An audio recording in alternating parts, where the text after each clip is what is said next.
Salut à tous, une fois de plus, on se retrouve en forêt.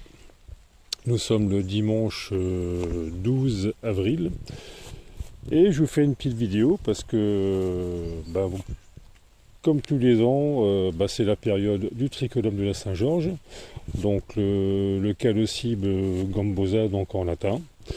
Donc une fois de plus, je vous présente ce magnifique champignon. Donc on va aller tout doucement à sa rencontre. Et je ne sais pas si vous les voyez, ils sont juste ici.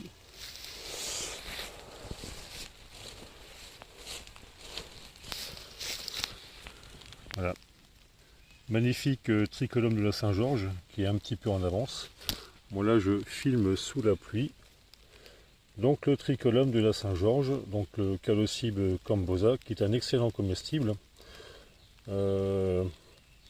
Je voulais quand même vous faire une petite recommandation ce coup-ci sur les champignons.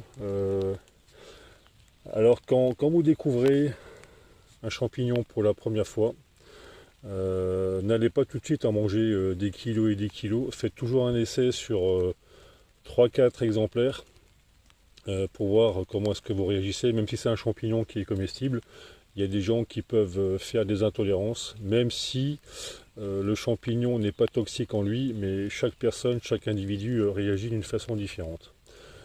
Les champignons, pareil, je vous fais la recommandation fortement déconseillée pour les femmes enceintes, mais également pour les gens qui sont intolérants au lactose.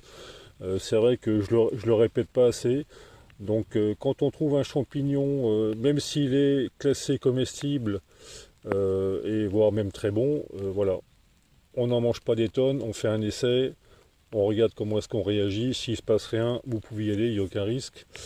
Et pareil, déconseillé fortement pour les femmes enceintes et pour les gens qui sont intolérants au lactose. Donc voilà, le tricolome de la Saint-Georges, je vais en prélever un.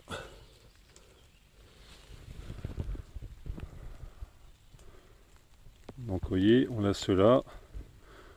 Donc comme je vous l'ai déjà dit, c'est un champignon qui est très ferme. Les lames sont très serrées, très resserrées.